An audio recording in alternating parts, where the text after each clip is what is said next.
zaman. Kısaca kendimi tanıtayım. Adım Cenk. Optikom liderlik ekibinde yaklaşık 1,5-2 senedir ekibin içindeyim. Bugün sizle burada biraz performans pazarlaması, biraz growth marketing ve bunlarla ilgili aslında son dönemde yaşadığımız değişimler, bunların bize pazarlamacılar veya growthçular olarak getirdikleri ve potansiyel çözüm önerilerimi konuşuyor olacağım. Birkaç not söyleyeyim. Adı State of Performance Marketing olduğu için biraz daha böyle yapay zekalı reklam ürünleri, işte PMax, bugün duyurulan TikTok Smart Plus gibi reklam şeyleri duymayı bekliyor olabilirsiniz ama bu sunumda öyle içerikler olmayacak. Biraz daha reflective, yani geriye dönüp baktığımızda geldiğimiz yeri göreceğimiz, biraz daha da ileriye dönük neler yapabiliriz, onlarla ilgili kendi fikirlerimi paylaşacağım. Bir sunum olacak. Söyleyeceğim başka bir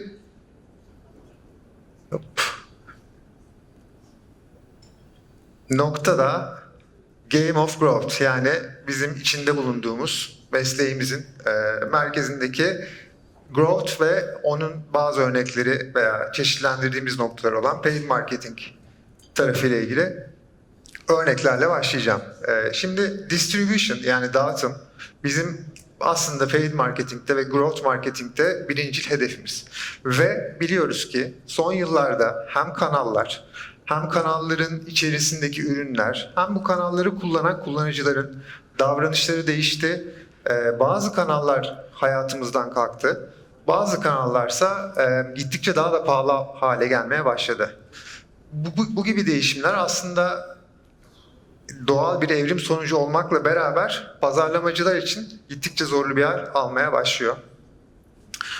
İkinci nokta growth taktiklerin, yani örneğin işte Instagram Stories'de farklı bir bakış açısı ve bir çekim fikri, kreatifi yakalamak veya yapacağımız bir UGC stratejisi gibi özelliklerin geçmiş zamanlara göre çok daha hızlı bir şekilde tüketildiğini, kullanıcıların çoğu reklam formatına alışma veya yavaş yavaş alıştıktan sonra da dikkatini kaçırma yönelimi olduğunu söyleyebiliriz. Son dönemlerde gördüğümüz hissiyatlardan bir tanesi de bu. Başka bir nokta data erişim. Data erişimden kastımız Google Analytics gibi, Amplitude gibi, örneğin işte farklı departman veya disiplinlerin kullandığı tool'lar gibi, SEO, CRO tool'ları gibi noktaların çok daha erişilebilir ve yönetilebilir hale geldiğini görüyoruz. Bununla beraber de tabii ki en büyük problemlerimizden biri olan ölçümleme, raporlama ve bunların ilişkileri hayatımızdaki başlıca konulardan bir tanesi. Ve son olarak aslında bir şirket içerisinde, bir kurum içerisindeki satış, pazarlama, ürün veya mühendislik departmanlarının kendileri arasındaki çizgilerin de birbirine geçtiğini, ownership alanlarının, yani sorumluluk alanlarının gittikçe dağıldığını ve farklı yerlere yayıldığını, farklı kişilere yayıldığını kurumlar içerisinde görüyoruz. Evet. Şimdi funnel bizim en pazarlamaya başladığımız ilk günlerden beri kullanmaya alıştığımız ve kullandığımız bir düşünce sistemi diyebilirim. Özellikle dijital pazarlamada ama growth marketing ve genel growth operasyonlarında da çok hayatımızda olan bir sistem. Bunun şu anda bize getirdiği negatif yanlardan bir tanesi ise ekiplerin silolar içerisinde, yani kendi işlerinde farklı parçalar halinde çalışmaya daha yatkın hale gelmiş olmaları. Yani aslında marketing ekipleri gittikçe daha fazla acquisition, activation gibi süreçleri sahiplenirken product veya engineering gibi daha teknik departmanların sadece growth değil, farklı ürünlerden de sorumlu oldukları dünyalarda burada growth marketerların hem tüm resmi görmekte hem de bu departmanlardan veya ekiplerden zaman almakta, destek almakta ve onlarla daha verimli çalışmakta sıkıntılar yaşadığını biliyoruz. Bizim buradaki bakış açımız aslında genel growth kapısı çatısı altında çok daha basit. İnsanlar aslında alışkanlıklarının ve ritüellerinin bir ürünü. Bunu çok uzun senelerdir birçok yerde görmüşsünüzdür. Aslında yapmaya çalıştığımız şey de paid marketingte veya growth marketingte bir trigger bulmak, bir davranış tetiklemek, sonrasında buna göre bir aksiyon alınması kullanıcı veya müşteri tarafından. Üçüncüsü de ödül, yani aksiyonun karşılığı olan kullanıcının veya müşterinin beklediği output diyebiliriz. Bu bakış açısıyla beraber doğal bir alışkanlık yaratmayı mimik etmiş veya growth marketing'e taşımış oluyoruz. Burada kullandığımız bu trigger dediğimiz noktalar, yani tetiklenen noktalar genelde natural tarafta organik oluyor tabii ki. Yani işte çok organik olarak consume ettiğimiz veya farkında olmadığımız bazı izler, bazı ipuçları bile bize bazı alışkanlıklara yönlendirebiliyor. Bununla beraber aslında taktik dediğimiz noktaların az önce de söylediğim gibi gittikçe verimsizleştiğini veya aldığımız verimin kısa sürede tükendiğini gördüğümüz bir noktadayız. Bunun en büyük sebeplerinden bir tanesi dediğim gibi platformların evrimleşmesi, biraz daha olgunlaşması. Bir yandan da yaratıcılık anlamında sanırım bazı noktalarda reklam ürünlerini sunan büyük şirketlerin tıkanmış olması veya yeni reklam yerleşim yerleri veya growth anlamında da yeni growth marketing çözümleri, solution paketleri beklediğimizden daha fazla bir hızda azalıyor diyebilirim. Şimdi burada gördüğünüz growth loop dediğimiz şey az önce bahsettiğim kullanıcı davranışı, insan davranışı olan alışkanlık oluşturmayı tamamen replike etme sanatı. Yani bir girdi var, girdi olarak aldığımız şey bir işletmeysek yeni kullanıcı olabilir. Bu yeni kullanıcı gelir, istediği aksiyonu alır ve bir output'la karşılaşır ve bu output'tan memnunsa aynı aksiyonu almaya devam eder.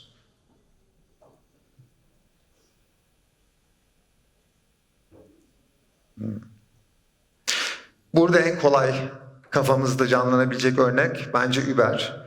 Uber bizim veya işte Türkiye'de farklı rakipler de var ama Uber diyelim.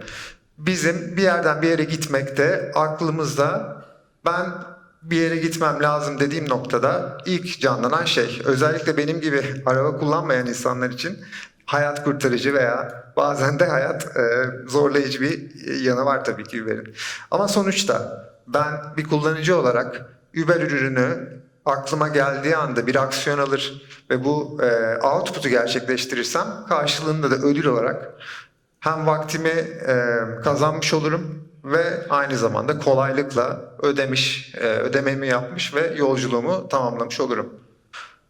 İşte bu bakış açısıyla aslında bizim growth departmanları veya growth organizasyonları içerisinde beklediğimiz veya beklemekten de öte sektörün gittiğini gördüğümüz yer biraz daha birleşik döngüler. Yani az önce bahsettiğimiz looplardan tüm organizasyonlara veya growth mekanizmasında bulunan parçaların beraber çalıştığı bir dünyaya doğru gitmek. Burada acquisition'ın ayrı bütçesi veya ayrı hedefi yok. Burada retention veya işte activation tarafı sadece product ve engineering ekiplerinin tek elinde veya önceliklendirmesinde değil. Burada acquisition'dan elde edilen fayda monetization'a, yani para kazanmaya dönüyor. Sonrasında ise tekrar acquisition'a ve kendi içinde büyüyen bir loop olarak şirketin growth temellerini büyüttüğünü görüyoruz. Aynı şey paid marketing'te de karşımıza çıkıyor. Trigger olarak tabii ki yeni kullanıcı, yeni sipariş. Sonrasında ödeme almak, output. Sonrasında kullanıcının, daha doğrusu şirket olarak daha fazla reklam alıp daha fazla yatırım yapmak ve tekrar bu sonuçlarla karşılaşmak. Paid marketing'te alışılagelmiş davranışlardan zaten bir tanesi.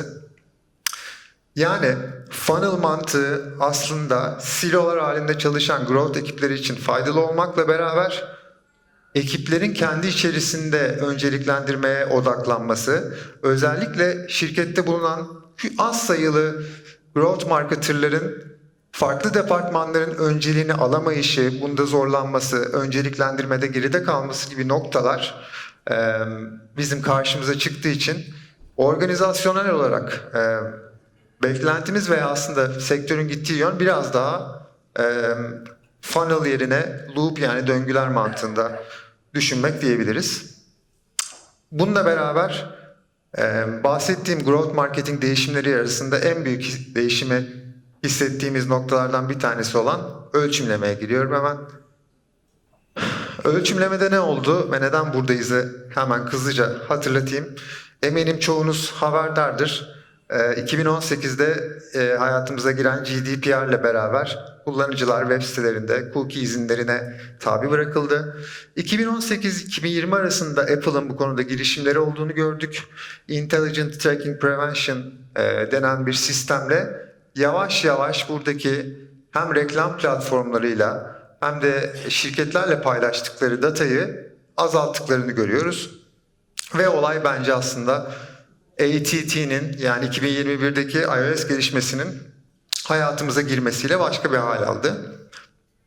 ATT kullanıcıların bir uygulamaya izin explicit olarak onaylayarak bir izin vermesiyle ve aynı zamanda reklama maruz kaldığı platformunda aynı şekilde o izni aynı kullanıcıdan almasıyla gerçekleşen ve ancak bu şekilde user level, personal level'da data alabildiğimiz bir yöntem. Kullanıcıların bu noktada özellikle bu özellik ilk çıktığı yılda %30-40 oranlarında uygulamalara izin verdiğini biliyoruz. Yani aslında bizim örneğin Meta'da reklam raporlarında gördüğümüz sonuçların aslında 2021 yılından beri %40, 50, 60 gibi datalar üzerinden estimation'larla, tahminlerle ve varsayımlarla karşımıza geldiğini biliyoruz. Yani aslında 2021'den beri bazı kanallarda ölçülen rakamlar bazen estimation, bazen de projection olabiliyor. Ve son olarak aslında burası biraz yılan hikayesine dönmüş bir konu ama Google'ın Chrome Cookie Deprecation konusu da burada beklediğimiz gelişmelerden bir tanesiydi. Fakat şu anda çok olası gözükmüyor son haberlerle beraber. Peki bu düzeni, değişen düzeni kendi lehimize çevirmek için neler yapabiliriz? Karşımızda ne gibi challenge'lar var ve çözümler var? Constellation of Metrics, yani metriklerin dizilimi dediğimiz konu çok önemli. Özellikle bir growth stratejisi veya paid marketing stratejisi oluştururken mikro eventlerle başlayıp, örneğin bir Facebook sayfasıysa like, comment, share gibi mikro eventleri alıp bunu bir Facebook engagement upper level'ında bir metrik haline getirmek ve onun da daha farklı, daha üst seviye metriklere bağlanarak en sonunda şirketin growth anlamında ulaşmak istediği North Star metriklere ulaşmak birincil yapmamız gereken şey. Çok detaya girmeyeceğim ama özetle reklam kanallarında veya growth taktiklerinde kullandığımız mikro eventlerin her zaman farklı ve tepede işletme sonuçlarına hitap eden, orayı yöneten başka North Star dediğimiz, kuzey yıldızı dediğimiz singular eventlere veya metriklere doğru gitmesi gerekiyor. İkinci bir nokta attribution, yani aslında ilişkilendirme. Burada tabii ki çok uzun yıllardır hayatımızda olan bir konu ama kısaca bir örnekle açıklamak isterim. Attribution aslında kimin herhangi bir kazanımı sahipleneceğini, kimin o kazanımı sağladığını ölçme veya anlama sanatıdır diyebiliriz. Burada en çok alışılagelen yöntem multi-touch attribution dediğimiz çoklu touch pointlerden gelen datanın kullanılması ve aynı zamanda çok default olarak gördüğümüz, varsayılan olarak kullanılan last click, last touch attribution da şu anda gündemde olan konulardan bir tanesi. Incrementality tarafı, yani artımcılık tarafı son birkaç senedir hayatımıza girdi. Ama özetle şunu söyleyebiliyor bize. Eğer ben bu kaldıracı kullanmasaydım, yani bu reklam ürününü, bu formatı, bu kanalı kullanmasaydım, bu taktiği elimde olmasaydı ne kaybederdim? Yani aslında işte reklam platformlarında lift test adıyla gördüğümüz, conversion lift test, sales lift test gibi adlarla gördüğümüz testlerin genel adına artımcılık ölçümlemeleri diyebiliyoruz. Bu da aslında elimizde mevcutta olan en önemli stratejilerden, daha doğrusu çözümlerden bir tanesi diyebilirim. Ve aslında bunlarla beraber en önemlisi, bence tabii ki en önemlisi marketing mix model.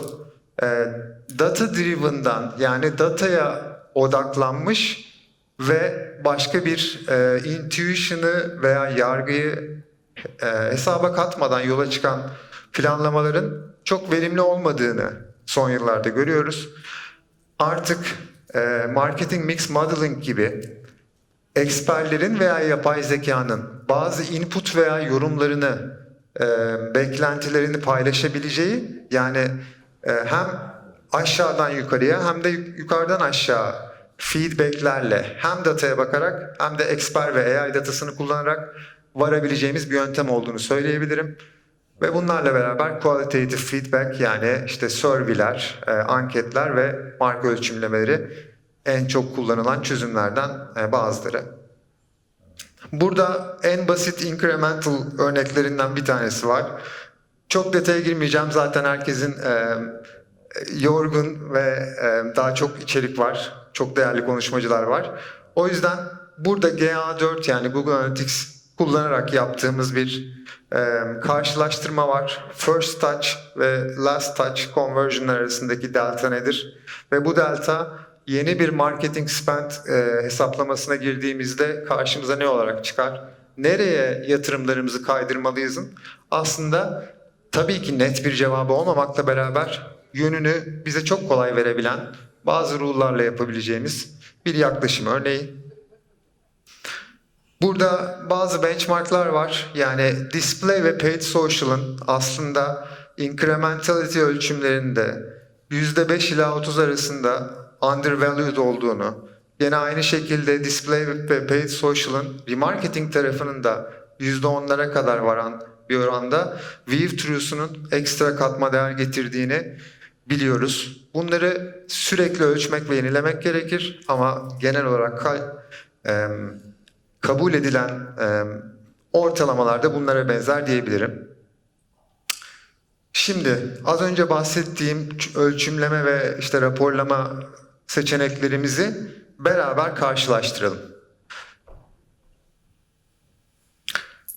Real time olarak baktığımızda attribution zaten default dediğimiz, always on dediğimiz en kolay kanal. Experimentation tarafında tabii ki nedensellik aradığımız için burada hem bir hipotez gerekiyor hem de bu hipotezi belli sıklıklarla belki farklı ürünlerde veya hizmetlerde denememiz gerekiyor. O yüzden sarı olarak düşünebiliriz bu noktayı. Marketing Mix Model'da ise bu aslında daha incrementality gibi, experimentation gibi az sıklıkta yapılabilen çalışmalardan bir tanesi. Cross-channel attribution tarafında çok zaten kolay kurulabilen bir şey. Experimentation tarafında da aynı seviyede diyebilirim aslında. Ve Marketing Mix Model'da da zaten yaptığımız şey çok üst seviye bir cross-channel analiz. O yüzden de burada bir eksiğimiz yok. Farklılaşan yerler aslında makro seviyede ve tüm faktörleri içine alan bir yapı bulabilmek. O noktada experimentation bir nedensellik ilişkisi aradığı için fail ediyor. Bize bu öngörüyü veya bilgiyi veremiyor. Ama mikro level'da da experimentation, işte incrementality, randomized trial'lar veya farklı yeni çıkan çözümlemeler bu anlamda faydalı olabiliyor diyebilirim. Buradaki diğer detaylardan causality tarafında zaten experimentation'ın birinci hedefi olduğu için öne çıktığını ve complexity tarafında ise aslında en zor modelin marketing mix model olduğunu söyleyebilirim. Ve bununla beraber bu tablo bize daha çok yeşillerin ve kırmızıların olduğu marketing mix model'ı söylüyor. Ve bunun biraz daha üzerinde durmak isterim. Marketing mix model süreç olarak aşağı yukarı şunlardan geçer. Öncelikle data formatı belirlemek ve data toplamak. Bu datalar dış faktörleri içerir. Yani makro veriler, makroekonomik veriler, yasal faktörler, politik faktörler veya sezonsallık, rakipler gibi farklı noktaları bile içine alabilen bir kurgu bu. İç faktörler tarafında ise tabii ki fiyat, promosyon, dağıtım kanalları gibi noktalar aslında faktör edebildiğimiz, burada hesaplamaya dahil edebildiğimiz noktalar. Bu anlamda en kapsamlısı ve en kolay içimizin eksik bir nokta bırakmadan kullanabileceği yapı Marketing Mix Model diyebiliriz. Burada çok basic ve çirkin bir örnek var. Bunu aslında bilerek koydum. Çünkü Marketing Mix Model'ı ilk kez deneyen, bu kurguyu ilk kez gören insanlar genelde böyle spreadsheetler üzerinden daha rule-based, otomasyonlu, daha az faktöre dayanan ama daha kolay sonuç alınabilen yöntemler veya sonuçlar gelebiliyor. Ama burada önemli olan şey, bu süreç zaten Marketing Mix Model pazarlamanın en önemli ölçümleme tool'u olduğu için bir noktada başlamak bence tüm reklam verenler veya tüm growthçular için çok önemli. O yüzden şu level'da, yani belki birkaç faktörün olduğu, sadece 3-4 kanalın olduğu bir seviyede bile olsa bu practice'e girmek ve bu ölçümlemeyi başlatmak, bunun üzerine stakeholder'larla, paydaşlarımızla konuşmak ve onların commitment'larını almak ve bu alışkanlığı şirketlerde, kurumlarda oluşturmak çok önemli. Evet, biraz daha aslında beklediğimden fazla vakit harcadım sanırım ama şöyle özetleyebilirim. Growth veya performans pazarlamacıları için gittikçe daha fazla çözüm veya teknik gerekiyor. Sürekli değişen bir dünya var. Dağıtım kanalları, bunların içerisindeki reklam formatları veya kullandığımız growth hacking veya growth taktikleri sürekli farklı açılardan değişime uğramak zorunda ve böyle olmaya devam ediyor. Bunun içerisinde loop mantığı bizim organizasyonları veya farklı ekipleri hem verimli hem de doğru hedefe koşacak şekilde, yani bir growth marketer'ın yalnız bırakılmadığı, engineering veya product'tan aynı hedefe beraber koşabildiğini hissettiği bir yapı diyebilirim. O yüzden loop mantığında bir business model ortaya koyan şirketler, ki genelde SaaS olarak hizmet veren B2B şirketler oluyor bu şirketler tipik olarak, bu anlamda çok faydalanacağını söyleyebilirim ve gelecek yıllarda da karşımıza çıkacak. Ve son olarak ölçümleme çok büyük bir değişim geçirdi ve geçirmeye devam ediyor. Raporlama ve analytics de aynı şekilde ve bu noktada çok farklı seçenekler, yeni ürünler, yeni yaklaşımlar karşımıza gelmeye devam etmekle beraber şu anda pazarın karşısındaki en iyi veya en faydalı olduğunu gördüğümüz ürünlerden biri olan Marketing Mix Model bu noktada bize yardımcı olabilir. Böylelikle toparlamış oldum. Çok teşekkürler dinlediğiniz için.